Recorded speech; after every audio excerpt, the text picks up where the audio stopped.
This week, we're talking about homebrewing. John talks about creating his own system with Jimmy. Steve-O talks about how he modifies his adventures. Frank tries to keep us on track. And I try to talk less like a sluggish Shatner.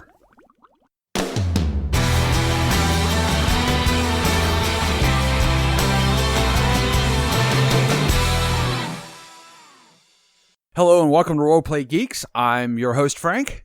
I'm your token hippie, John. And I'm Jim.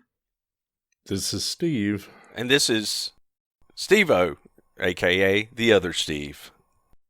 And today we're going to talk about something that I think that almost everybody that I've ever talked to or, done any sort of role-playing stuff with have done at some level, which is homebrewing. Now, there's a kind of a spectrum here. It goes from, homebrewing rules, so coming up with sort of house rules, if you will, all the way to making your own game pretty much from scratch. So let's start off with the light end, which is house rules. And I'm going to go ahead and throw this out there. Do you guys ever have you ever played strict rules for any particular system that you can think off the top of your head? Absolutely. I figured Steve would. That's why I threw that out there. Yeah, that's kind of obvious. That one unpleasant time with that Todd character. Was it Todd? What was his name? Well, Todd. Even then, I'm not sure we did maybe we did a strict rules. I don't know. He was trying to get us to do a strict rules. My early days of Dungeons and Dragons, I had some guys that had pretty heavy wargaming backgrounds, and they were pretty stickler for the rules. Even if I was running a game, they would try and pull a rule, say, it can't have that spell or whatever. You need to visualize, pushing your glasses up your nose. Well, actually. Yeah. No, they're pretty adamant about it, which, it's all on what you want to do. Yeah. How What about are you eating? usually? Yes. What are you eating? Piper made homemade little apple pies, and I thought that would be a really good thing to get me through this episode. You got your spoon shirt on. Spoon. It's like a little, oh yeah. Yeah, sorry, the tick shirt today. Brushing the crumbs off. Brushing the crumbs off the tick shirt like a true nerd, sitting around a trough. Talking about home rules and homebrew. Yeah, And talking home about food. rules lawyering. Yeah, I mean, okay, so I can't actually, and I'm sure the first few times we played, we followed the rules pretty closely. And did. now that I think about it, most games we play, when you first start the rules, you kind of follow the rules pretty closely. But I've never run across a set of rules that couldn't be improved a little bit based upon, Or significantly. or significantly. Based upon the particular play styles of the group. And the one that comes to mind immediately whenever I think of this is Steve-O's campaign. Because the original Traveler, if I'm not mistaken, has no rules for improvement. So you make a character and that's what you are for the entire life of the character, right? Yeah, you can't improve your skills in any way, and so you're kind of screwed there. Well, let's be honest. You don't live very long, so it doesn't matter. Come on, man. You kill a couple of characters and you carry this reputation forever. But yeah, so they didn't really have that originally. It was sort of almost the polar opposite of something like Dungeons and Dragons, which exists primarily to improve your character every quote-unquote level, every period. Traveler is very different. And Steve, you implemented a system to allow you to improve your character. That's right. I still, even though I like games, for instance, we've been playing Call of Cthulhu, which is very similar. And the original Traveler just did not have a way. You rolled your character up. You basically stayed in the military for however long you chose. And then you started role-playing and never improved your character other than financially or with material gains. But to me, it made more sense that, hey, if I'm using a skill all the time, I should get a little better at it. Maybe I've got a weak computer skill now, but if I'm the only guy that can operate computers on the whole ship, sooner or later I'm going to get better at it. So I like the idea. I think it's important to improve your character as you play, but do it very marginally so that if a character does pass away, or if you need to bring in another player, for instance, they can jump right into the adventure after rolling a character up right away. So I did add that. I may have gotten the idea from the original Call of Cthulhu because it's very similar to their system. I just don't remember. That was a long time ago. So yeah, you're going to get better at your computer skill, or your ship's going to blow up. Yeah, I mean that just makes sense to me. Of course it does. So, Steven, you were the first to say, yeah, I played straight rules. Which is kind of interesting to me because you were the first person that I ever interacted with that wanted to deviate from the rules back when we played, D&D. More years ago when we want to admit. I was actually going to bring that up. Sorry. Yes. Yeah. So, I mean, how is that for you? Which do you prefer? Biggest problem that I had in the beginning, and probably the biggest problem I have with rules going forward, is the meaning. And it is, a lot of times it's semantic, a lot of times it's just poor writing. And if there's leeway, if there's somewhere that I can stick a butter knife in to pry open a crack, unless something explicitly said XYZ and it was there in the book specifically, I questioned it. As Dungeons and Dragons has gone on, there are fewer of those instances, but a lot of the independent games that have fewer resources, their writing is not awesome. And, even things that I do like OVA, there's some things in it that the writing, it just leaves a lot of questions. And sometimes those questions mean that the mechanics of the game never quite work out the way that they were probably supposed to. Anyway, I went afield on that. Well, I wanted to bring up, as I said, when you first started playing D&D, all you have is the rules. You don't really have any experience with any other ones. When you first start playing, when you first, get into RPG. And so for me, it was a case of all I have is the rules to go back on. And I didn't really know, I didn't want to kind of get too, far afield in terms of handling situations, because generally you have the rules to go by. And I remember we were playing that D&D when I was the game master for that one. And Steve was playing his, I think it was probably your first iteration of Raceland. And you wanted to do, I keep wanting to think that you were trying to do something with Wall of Flame, is what I think it was. And I think you wanted to make it into a circle. That sounds right. Like to encapsulate a monster so it couldn't get out. Yes. And I was like, so I open up the book and it's like, it's a wall of flame. And it's like, I don't remember if it's 20 feet long or 30 feet long or what it was, maybe 10. And I was like, well, it's 20 feet long. And you're like, yeah, but can't I just, well, the rules don't say anything about that. So, then it would have been called a circle of flame. Right, exactly. well, that's actually the point with D&D. A lot of the stuff is some of the things that they do are very, they kind of get, if they want to have a circle flame, it is actually another spell. Maybe the next level up, that's a third level spell. Fourth level, you can get a circle of flame. Sixth level, you get a pentagram of flame or a hexagon of flame. So this is where Steve and I would get into a bit of a semantic argument, and let's just sort of skip it. But the basic philosophy behind Dungeons and Dragons, based upon its origins of miniature tactical rules, as Steve-O pointed out, is that there needs to be a rule for all things. So if there is a thing, you make a rule for it. If there's another situation, you make another rule for it. Right. And it was its sort of the original Dungeons and Dragons design philosophy, is that it was a very rule-heavy, thick set of, every scenario that you can imagine will make a rule for it. And since I personally feel that is impossible, then you end up with gaps. And in those gaps, there's ambiguity. So where, again, Steve, you would say that was a semantic interpretation of the rule set. I think that's just an example of where there are gaps and you have to come up with an interpretation. And using the philosophy of Dungeons & Dragons, you're effectively coming up with a rule. So you've altered Wall of Flame to mean that it can be a circle. So that's a new rule. A Wall of Flame can be linear or a circle.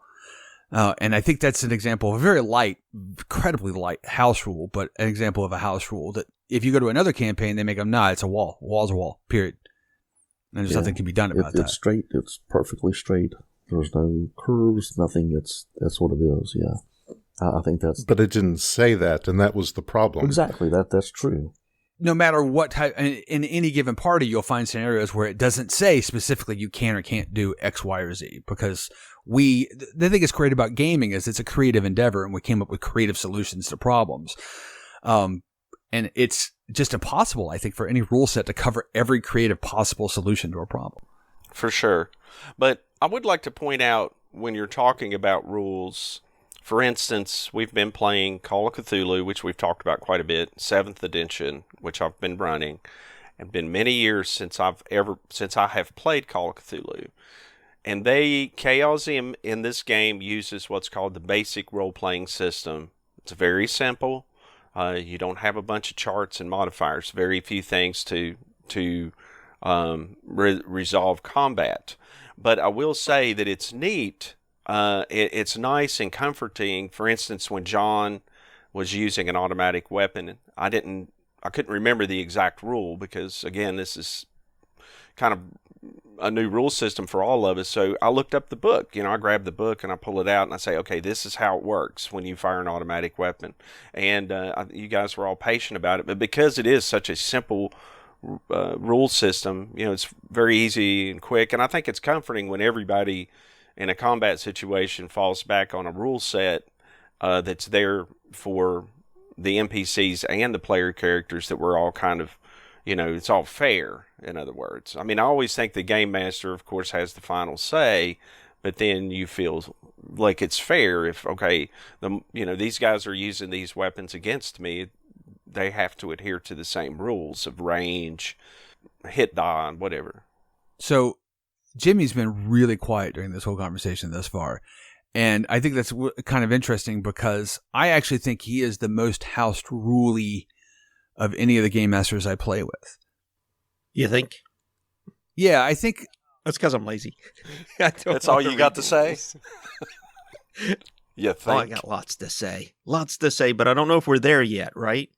Because we're still talking about homebrew systems, and I don't know if we're going to talk about creating a game system. Well, that's coming shortly, and I wanted to start with the house rules because that's sort of the light. Mm-hmm. That's the the wedge, the toe in the door type of thing to this, because it's taking a system and saying, well, I like this, but this bit here needs some improvement. Let me come up with something that works for this particular bit here, and you tend to make determinations on the fly a bit more than most people, and I don't either. You've got a mastery of the rules, and from what I know about you, I think that's probably unlikely, or you're much more likely to be making house rules on the fly. Yeah, well, with you guys, you almost have to, particularly Mara, because he flies off the rails. I look at it this way: so you have this push and pull between two things when you're role playing. On the one end, you have the game mechanics, and those are important, and more important the closer you get to wargaming. So we're working with Andrew in Fantasy Grounds right now, and the approach is a dungeon crawl, and it's more wargaming, and the game mechanics are more important. So it's a really great thing we have Fantasy Grounds to go through all the game mechanics because they're a little dense. And in a regular game setting, it would slow the game down tremendously. Yeah, but some people like that, right? Dungeons and Dragons. Some people like that, though. Yeah, some people like that wargaming tabletop stuff. I'm not really in that camp, but there's some people who like it. So that's on the one end. The game mechanics becoming more important with the wargaming aspect, and less important the closer you get to those. Almost like LARPing, I guess, where you're just creating an environment and a character and then playing in it. we move closer to that end in terms of just theater of the mind, less combat heavy stuff. So those two things are the things I'm constantly thinking about. So I'll go. We always go toward the theater of the mind, so the game mechanics can go right out the window for the most part, because you guys aren't going to sit there and bitch about a particular roll not adhering to, that's a 1d6 plus 1 instead of a 1d6 plus 2. I mean, and if you bring it up, what do I care? Sure, okay, add the 1d6 plus 2, and then I'll kill you anyway. If I'm Steve. Hey, come on. You've probably murdered more characters than me. Well, I learned from the best. I remember at one point, I don't remember if it was we were playing 3-5 or if we'd gone to 4. Frank and I were extremely dissatisfied. I think it was 4. Yeah, it might have been 4. 4. It was horrible. Good almighty. Yeah. Because it got all the bad stuff of 3-5 in it, which was everything. And then added more crap and then tried to glaze it down with Vaseline smear of trying to make it like a collectible card game. Yeah, which was interesting, I'll give it that. And I know what they were trying to do in the marketing kind of concept and meld some things to kind of get crossover between, people playing the games. But it had a lot Snyder, of the things we hated. What was that? Before you get too far, I want just to clarify, what the hell does a Vaseline smear have to do with anything? Well, like if you're... Please like don't ask him to... Do not ask him to elaborate seriously. on that. Camera lens, you put it, like you smear a little bit of Vaseline on a camera lens, and then it makes everything look less kind of pretty or visible. You get rid of all the jaggy and the nasty and everything. That's it's a little bit like having an eye gunk in the morning when you look out in the world and everything's kind of like haloed and it's right. Exactly. It's pleasant but unpleasant. Sorry, maybe I should have done something. I thought everyone knew that term or that concept. I'm sure Mara's kind of doing this well smugly. Yes, I do, of course. Well, I expected Jimmy to know it as exactly. well. And then I thought, Frank's usually really I don't into that remember sort of hearing stuff. the word. I don't remember hearing anything dealing with like lenses or cameras or visuals. I just heard this Vaseline smear, and I'm sitting there going, I don't smear Vaseline on anything. Anyway, you were saying about house rules. So what we had done was, I think Frank and I went through and we changed a bunch of stuff on 4. We were going to try it one time, and we were just going to take out like a bunch of little rules we were going to play that we hated. And then we went through and changed so you actually had a skill for your attack. So like you had a skill for, like your melee, missile, whatever you might be doing. Your armor class didn't affect your 2 hit. Your armor class affected, basically was damage resistance. We just did we spent less than 30 minutes coming up with these little changes. And it was one time we were going to play again, and we played it, and actually I liked it much better. I thought it was a significantly better version of D&D than we've ever had. And it made it very clear. And we just kind of whipped it up in 15, 20, 30 minutes maybe. And but we only played the one time. But part of the issue was just that the 4 was such a horrible system, so poorly done, that it really didn't. We just kind of got out of playing D&D there for a while, so we didn't play anything for a bit. And the next time we did play D&D, we didn't go back to those rules. We kind of, homebrewed up on the spur of the moment in a caffeine and chocolate-induced haze. I think 5th edition had come out, and so we were eager to try that because we read through a little bit and like, oh, this actually seems to be significantly better. And it is. For me, I always gravitate toward combat systems in particular that are pretty simple, because I just don't get into all the modifiers and adding up this and that, and that's fine. I don't mind playing them. We're playing Dungeons and Dragons with Andrew on Fantasy Grounds, and I'm a player, and again, it does a lot of the math for you, so it's been a lot of fun. But for me to run a game in my style, the rule system has to be you have to be able to resolve combat quickly to get on with the story, because I usually have more story-oriented type games than hack and slash. I don't know. That was my big thing on at least modifying rules significantly. And we did it quickly, and I thought it made a huge difference. 5th edition cleaned up a lot of stuff and kind of went back. I think they went back to basics to an extent. That they kept some of the things that they had added in over the years that made things interesting and made provide a little bit more complexity to combat and some other things. So I don't know. 5th edition is a really good. I can see that as a good homebrew version of what 3.5 could have been made out to be. Basically, I think that's kind of almost what it is. It was. I really kind of wonder if it was a couple of guys that played 3.5 from, which is the coast, who said, "Oh man, we got to get rid of some of this stupid crap out of here." And that's what 5e is. I could be wrong, but I really wonder about that.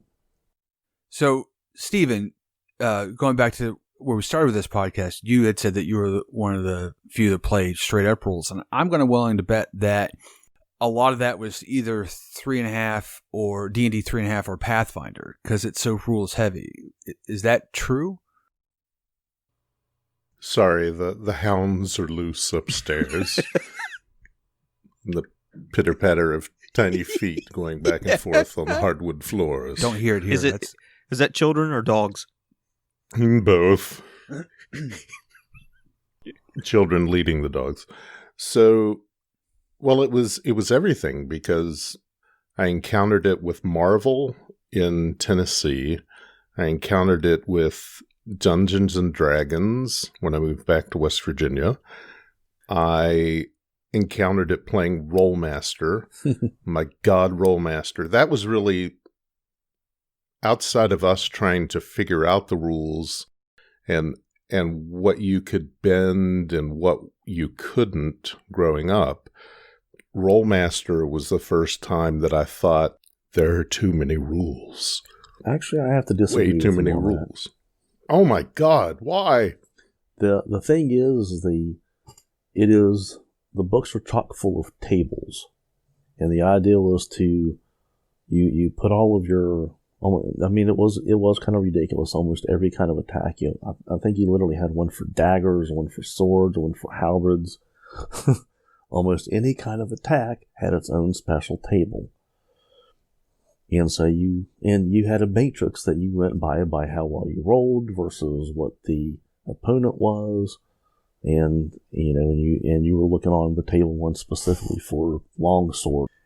So just hold on a second. You see,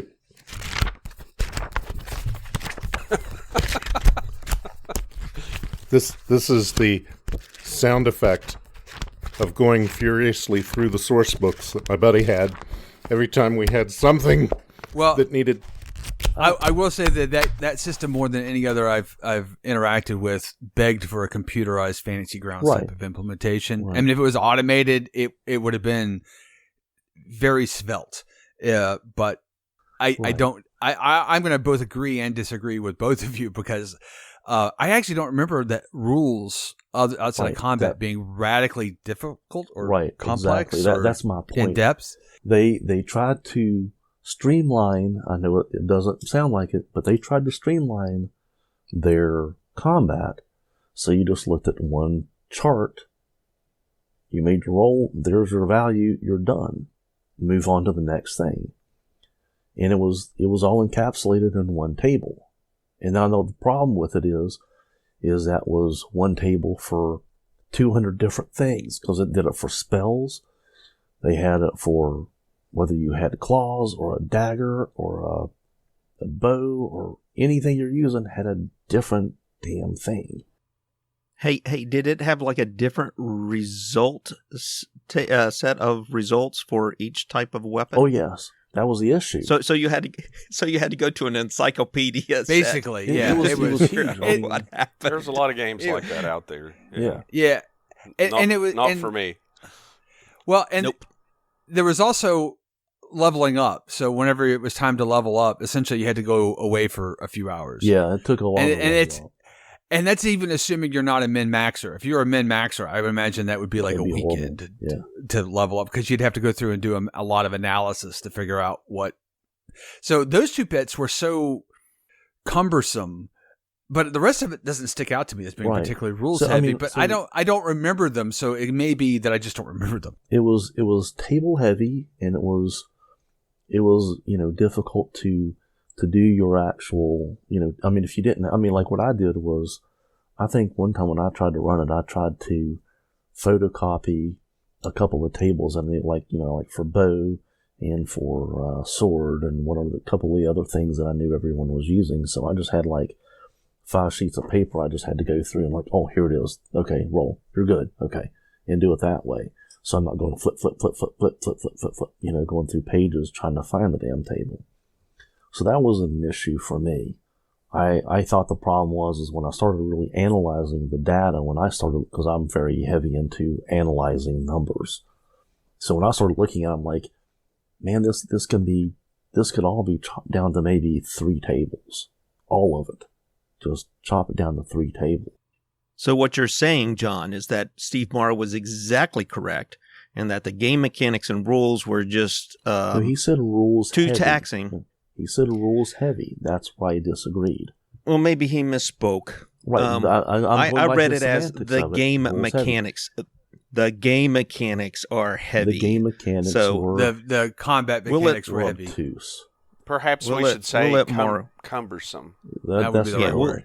We'll let Mara continue on the point then, and we'll just go back to... Please continue on. Game mechanics are a bit heavy in Rolemaster, which I think we all agree. The rules are heavy. This is classic Steve. He's a semanticist. Oh, and anybody else gets really mad if you try to, semantic him. Then you're wrong. John's right. Where I am on the spectrum, I can't not. It's like it's in my bones. It's not because I'm a dick. Well, intentionally. I have a condition. I have a nerd condition. All right. So we're going a little bit off the rails here. So let's try to move on to the next stage of this conversation, which is whoa. I still want to hear what Mara was going to say about the last thing. He never got to say it because John sidetracked him with his "you're wrong." Yeah. And then I was trying to clarify. So if he would just stop trying to clarify on that point and just go back to the original point, we'll just assume that Rolemaster's rules heavy. Yeah. I'll loop back. When it started with 3, and I wish I had my 3rd edition book down here, all of my 3rd edition books, I put in tabs. And the tabs went along all 3 of the outside edges of my book. And they were the little bitty rectangular tabs, and I had them all marked, and they were color-coded for the kind of information that was in that book. Yeah, but Rolemaster is the one that had the most rules. Right. I didn't get to 3.5 in Pathfinder yet. I was saying that when Rolemaster hit, I was like, oh my God, because that was the first time I felt overwhelmed in that way. And then D&D said, yeah, hold my beer. Right. Hold my beer. But I liked a lot of the way that it handled mechanics of the game, especially because the people I was playing with at the time were very miniature heavy. And I liked having things spelled out in a way that didn't give me that crack. There was a lot in there that was just so explicitly spelled out that you had to have this kind of reference to access it. So there was an application that came out. I can't for the life of me remember the name of it right now. When I found that and I was able to do my character and do things on my own, I started carrying a laptop with me to game. And then 3.5 came out, refined 3, added more stuff, actually streamlined some things, but it was still so complicated. And then people said, well, 3.5 isn't as complicated as we'd really like it to be. We were really hoping you'd go a whole lot more complicated than 3, so we're going to make Pathfinder. So they made Pathfinder. First edition. To me, it was untenable as a player to be effective as you continued through your levels, to be able to maintain the level of knowledge that you needed just to keep track of your character. So I had to use a computer to do that for me. And it ended up like, a third of the group ended up switching to a computer just to handle their character sheets. So we'd know what we could roll when and what the bonuses were and all of that. And it just, Yeah, the way you describe that, Mara, makes me want to go out and buy a bunch of Pathfinder and 3.5 books and burn them. Well, okay, so let's get back to the sort of the point of the podcast, which is homebrewing, right? So, to what degree did Pathfinder lead you down the path of wanting to homebrew some of this stuff, or did you, despite its density, like everything spelled out? Pathfinder leads to anger. Anger leads to hate. Hate leads to the dark side. Sorry, that was just there. It was just open, waiting. That was, yes, that was well worth it. It led me to want to do things differently and to simplify things and to change things for the sake of brevity and for just getting through the game and enjoying it. Now, there's a whole other group of people that I know here in town who are dedicated to Pathfinder, just heart and soul to all of that minutia within the game. And God bless them because they enjoy it. But since 5th edition came around, I'm having a hard time wrapping my head around so much around 5th edition because so many things are simpler than they were in any iteration of Dungeons and Dragons that we've played. And it's put together so much more thoughtfully that I'm running into problems in Andrew's game where I'm looking at something and I'm like, oh, I can split my move now. It's been so ingrained in me that the move had to either be before or after the attack, unless you had a certain feat or a special ability, that, years of dealing with, one mechanic as it is changed is causing me trouble. But it's made me want a simpler game, and it's made me want to modify. Okay, so let's go into sort of the other end of the spectrum, which is sort of homebrewing your own game. So one of the things that's really cool, we've mentioned this a couple times in the podcast, but one of the things that I really love about game systems is a lot of times they'll introduce a new mechanic. And the one that obviously I bring up a lot is the Serenity game has the notion that players can change a plot. And I think it's a really cool, innovative mechanic. Dungeons & Dragons 5th edition has a disadvantage thing to simplify a lot of complexity. And I think that's a really cool mechanic. And I think that what ends up happening as you game over time is you start finding bits that you say, this is neat. I like this. This I hate. It's annoying. And you start wishing for a mechanism to bring together the bits you find interesting and, get rid of the stuff that you find annoying. One way to do that is to take a system that you essentially find decent enough and say, I'm going to stick with this and modify the hell out of it, which John mentioned in that we tried to do with 4th edition, which actually was different because it was a system we hated. We tried to modify the hell out of. But another way is to invent your own game. And I'm sort of guessing here, I don't know if this is true, but there's an awful lot of Kickstarters out there about making role-playing games, and there's an awful lot of stuff being published out there in the private press. I think a lot of people are starting to do this, and it's something that John did years ago. So what got you to that? What made you go, I can do this myself rather than heavily modify something else? Okay, so simply put, my system is very similar, or kind of a little amalgamation of... It's Rollenspiel. It's the first time we tackled that system. It was you, me, and Frank. I've got a copy of the rule book back there somewhere in my binder. Yeah, that you gave to me many years ago. Yeah.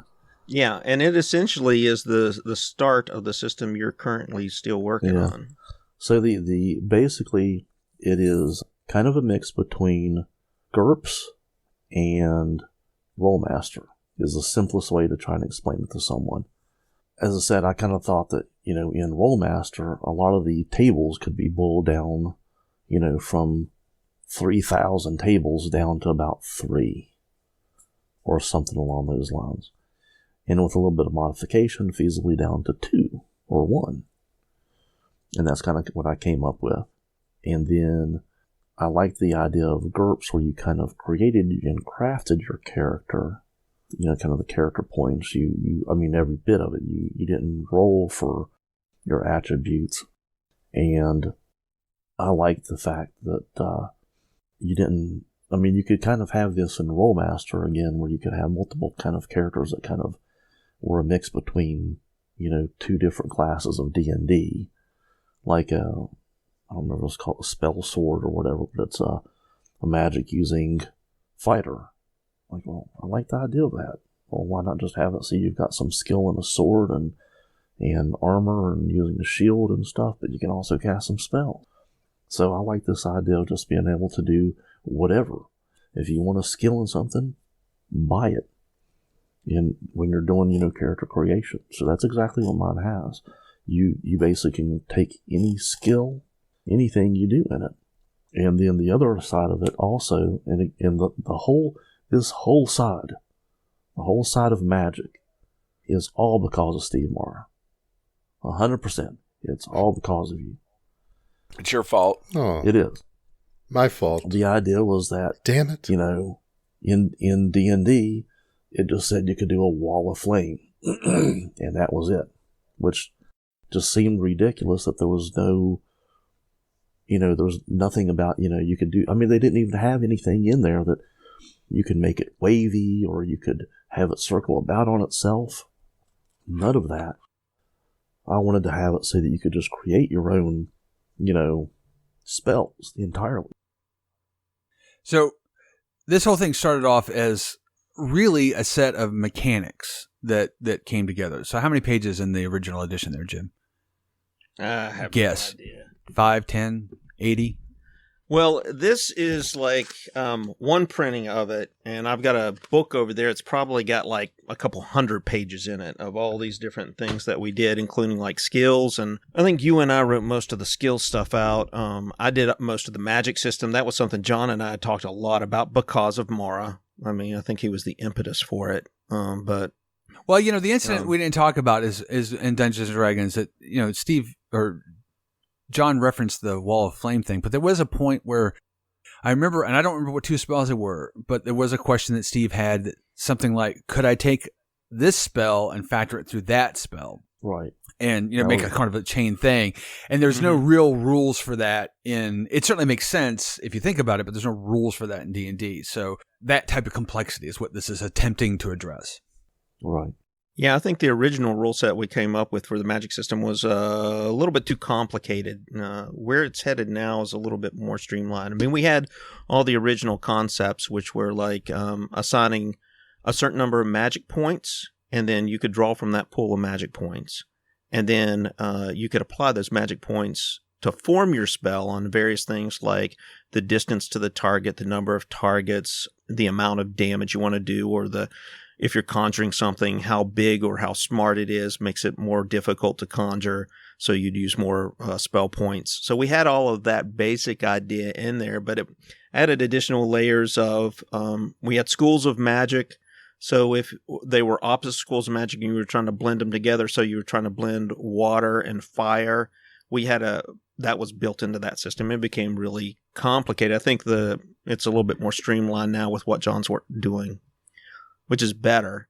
But, on the magic system, I think that's probably the best indicator for me in terms of a way you go about building a system, because you have 2 sides of it. The way John's doing it, you can do anything you want to based on a point system. And it's just up to the player and the game master to decide what that's going to be. And then on the other end, you have Dungeons and Dragons. So for new players, I think it's important and helpful to have those spells already defined and clear, so that new players who don't maybe don't have the experience or the confidence to go about coming up with a set of spells to execute. Right. They have this very clear spell book, and they, it's stuff they can run through and find. And still, with John's system, it's better in one sense, because once you have those game mechanics in place, there's nothing stopping you from creating spells like replicating the entire Dungeons and Dragons spell set, and still having that open ability to create new spells. So, with all that being said, Frank is currently running a campaign. I think we've played 4 times now, 3-4 times now. 3 times. This is my first experience using John's system. I know the rest of you have probably done the homebrew system several times. But so for me, I would say it's a little confusing, I guess, because I've never played it. But it may not be any more confusing than if I was, like, for instance, we all started playing Call of Cthulhu and nobody really knows the rules. But I will say that because it is so open-ended of what you can do with magic and everything, which is neat once you get the hang of it, because you can do whatever you think of, and then Frank says yes or no, or do you have enough, whatever you call it, magic points left. That's kind of cool. We've come up with some crazy ideas, and it's been a lot of fun to role play it. But you're exactly right, Jimmy. If you didn't have some gaming experience to pull from, it would be a very difficult system, this very open-ended system, especially with magic, to know what to do, where to go, how to put your armor on, those sort of things. I mean, it took me a couple of good sessions to understand that I could perform any kind of magic almost that I could dream up in a way. Well, we are doing a very highly modified version of the character creation, because originally you basically get 100 character points, and then you just create your character, and then you just play. But what we're doing right now is one where it's a kind of, you discover what your character can do or not do. And, but now don't get me wrong, it's been very fun. It's a very different kind of experience. Right. Just took me a session or two to kind of get the hang of it. Well, it's a lot like GURPS in that what John's designed is the game mechanics for a generic system, and then on top of that, you would layer your specific system. So there's nothing to stop you, like I said, from using the game mechanics to recreate Dungeons and Dragons, for example. The only difference there would be in how you resolve conflict and, the dice system. So the current iteration is 100% a function of, I had an idea for a story that I wanted to tell, and I wanted to do D&D originally. So I called John and I said, how do I make it so that people don't know what class they are or any of their stats or anything like that? And they, discover it through adventuring. And I think it took about 4-5 seconds to figure out you don't. Just D&D is just not malleable in that way.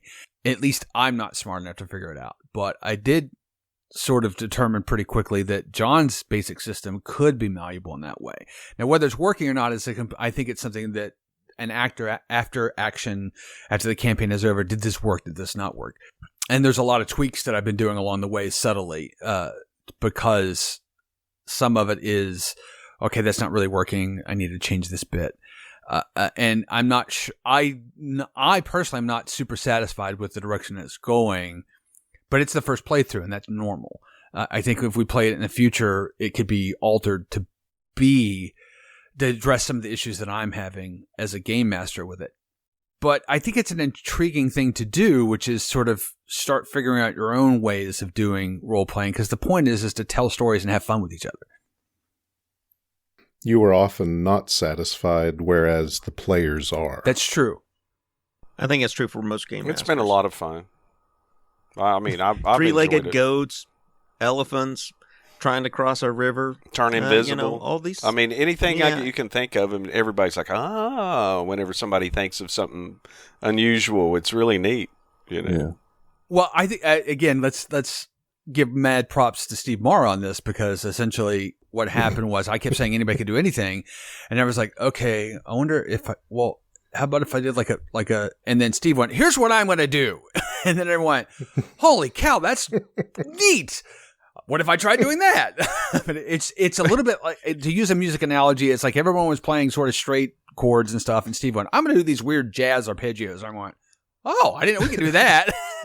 Well, the thing that cracked me up the most in the last game is, and this is not something you would have in Dungeons and Dragons as a spell that I can think of. There might be a way to do this. It's sort of like paralyzation. He wanted to paralyze this guy's leg. So he's using his spell points because that's the constraint, right? You can do anything you can think of as long as you hold to that 100 magic points. Can't exceed that. And they're mana points, and they're a little bit like, they're analogous to hit points. So you think of them that way. Right. And you have to manage it very carefully. And he figured out a way to stop the bad guy from moving forward on this other character just by making his leg fall asleep. And just envisioning what that must have looked like. You know, guy walking up and his leg falls asleep and he falls over. That's awesome. So it's those kinds of things that make it fun. Right. Or using the extraordinary points. That's something I'm glad you put in there, because that's like the plot points in Serenity, for example. A little broader than the plot points from Serenity because you can do more with them. So a combination of maybe the plot points and the push points from Call of Cthulhu, where you can push a roll, or the luck, where you can adjust a roll using luck in Call of Cthulhu. It's the same kind of thing. It's just one mechanic that covers all of those things. It allowed me to successfully conjure a three-legged goat, for example, which made for a fun... Successfully? Well, I mean, I completely failed, and I was able to use the extraordinary points to adjust the fell up just enough to cast a goat that wasn't a completely whole goat. An incomplete goat. An incomplete goat, but it made for a great time. It did, for its short life. For its very short life. It's been a lot of fun. When are we playing again? Monday? We're going to play Monday at 8. Yeah. Nice. Excellent. So, last thing I want to talk about with homebrew and home house rules, and I think it's true for all of it, is that, I think the challenge here is figuring out how to implement those in a non-breaky way. So the thing that's cool about making your own system is that you can adjust all the parts. The problem is you have to adjust all the parts. So when you do something, you go, oh, that's way unbalanced. I need to tweak these things. You can tweak any part of the system. The challenge with altering something like Dungeons & Dragons or Pathfinder or Rule Master or whatever the heck it is you're playing, when you tweak something, all the rest of the game is built upon this set of rules, and you don't have as much space, I think, to manipulate things. And I'm kind of curious, for example, going back to Steve-O's alteration of Traveler, I think that's a great example of where you've got a lot of space to tweak something, yet you don't break the rules. Did you just hit across that by accident, Steve? Well, again, I think it's important that for characters to feel that or for players to feel that their characters are growing and improving. And the original Classic Traveler did not have a mechanic for that. But I didn't want to make it as cumbersome, for instance, as Dungeons and Dragons leveling and all that sort of stuff. But, and again, I may have been influenced by early Call of Cthulhu. I can't remember. But it was just something that I felt like players would like. And, like, hey, I went up in my... And the way I designed it was so when the higher your skill was, the more difficult it was to improve it. So, which I thought made perfect sense. But, one thing I would like to point out, and of course we're talking a lot about game mechanics, a lot of times when you see new games that are being kickstarted, they're basing it on a rule system that already exists, and it's more of a universe thing, like John Carter of Mars or something like that. It's usually not a brand new ground up type system that you're seeing. They'll pick something like Chaosium's basic role playing system, which spans several different games. It'll be more of source books that explain the universe that you're in, and that's something I do quite a bit for my science fiction universe. That world, I don't use any of the source books like Spendward Marches or Solomani Rim or any of those. All of the destinations, the universe, all are my own creation, and I use the source books of ships and the game mechanics, just because they're there and they're convenient and easy to use. So there's that part of it. But to get really in depth into the rules is not something I've ever done. So I'm pretty sure this question is going to fall flat, but let's give it a shot. Can you guys name any, to sort of close us out, any house rules or game mechanics that you've seen that were invented more or less at the table that you really loved, or alternatively that you really hated, that stick out? Let me go off of that real quick. It's related, but I wrote something down because when we're talking about home brewing and we're talking about house rules, if the ultimate for gamers like us is eventually creating your own system and home brewing mechanics and all of that from the ground up, I was thinking about when you create something that's fun, enjoyable, and fair to the players versus something that's just a player screw kit for the DM. I think a lot of people I've gamed with outside of you guys who've worked on their own systems, it's this hubris thing. It's this thing full of pride that they can do all these cool things as a GM and their system is so great. But there's this human element to it that's a care for your players and the enjoyment of the game that needs to be there for any system. And especially on a homebrew side, when you're bringing something to life on your own, you guys have done a really good job of taking these things and making them fun, adapting on the fly to certain situations. And, sure, you got pride in it and you want it to do well and all that. But if the players aren't having a good time and it's not fair for them, what's the use, So that's sort of a long-winded way of saying, John and Frank, because I haven't played much of yours, Steve, thank you for providing us something to play with and try that has been super enjoyable for us, and you guys haven't been dicks about. Which is always important. Try not to be.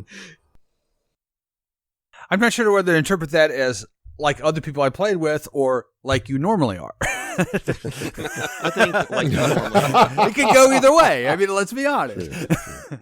Oh. Yeah, I can't think of any particular rule. Yeah, I think that's... You were getting ready to say, Frank? I think, again, I expected the question to fall flat because I put it out there and I went, like, for instance, I would answer it. Yeah, I don't know what the answer is. I got one.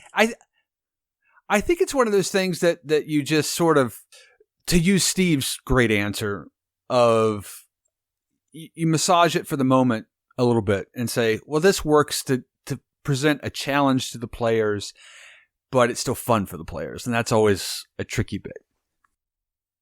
Right. I think for me as a game master, I see it more clearly because what I'm attempting to do is take those game mechanics and make them as simple as possible so they don't obstruct or slow down the game, but they still make the players feel as if, like Mara said, that you're being treated fairly and that your character's attributes and skills matter.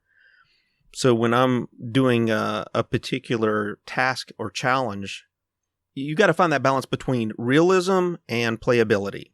So if you're out in the middle of a field and you got to make a shot that's 200 yards, it's raining, it's windy, your target is partially obscure, those are all different factors where you'll have game mechanics that tell you how much you add or subtract to the roll, your skill and attributes playing into that as well.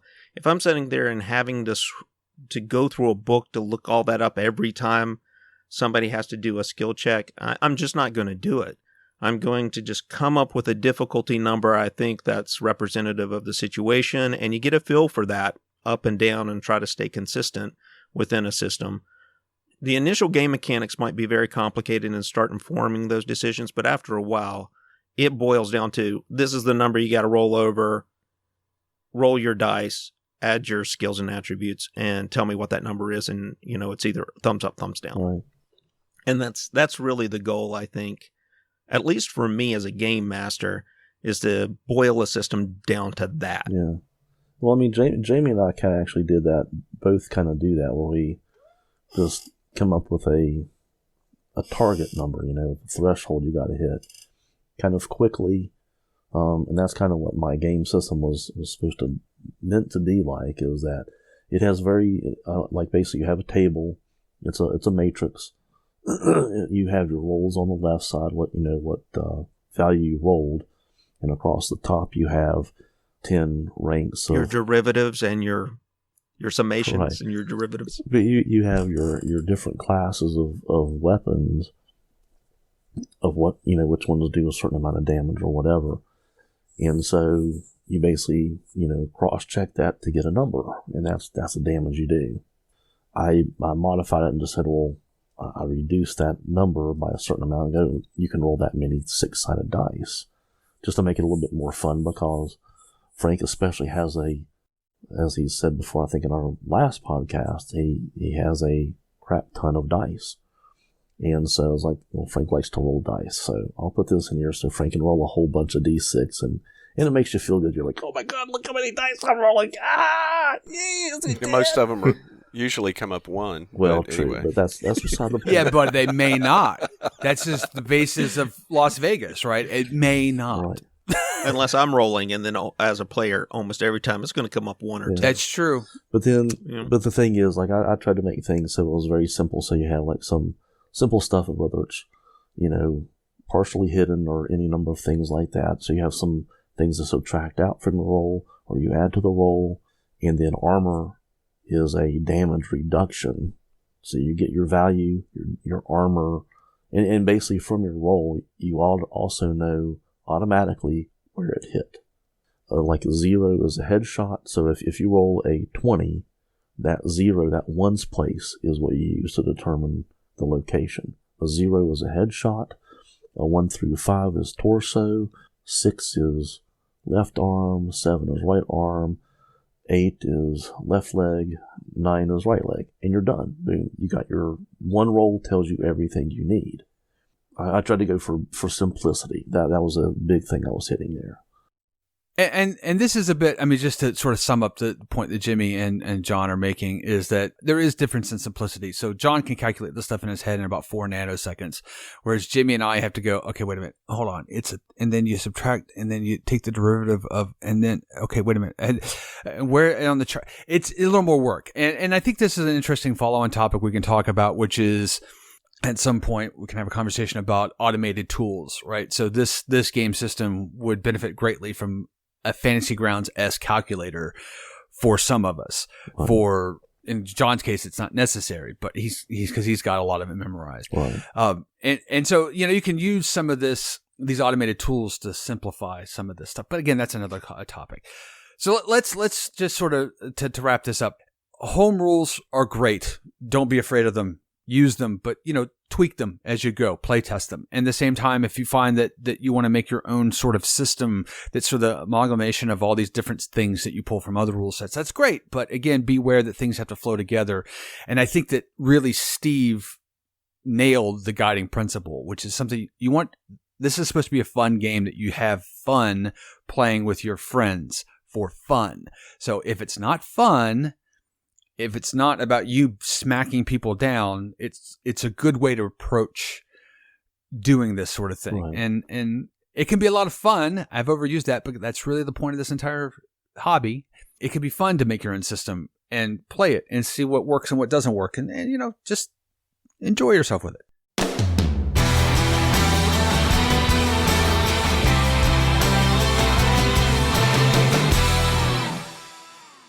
We'd love to hear from you about what you like, what you don't like, what you'd like to hear, any ideas that you have for us. So please contact us through Facebook, Instagram, Twitter at Geeks Roleplay, or our website, roleplaygeeks.com. And please, drop us a rating wherever you listen.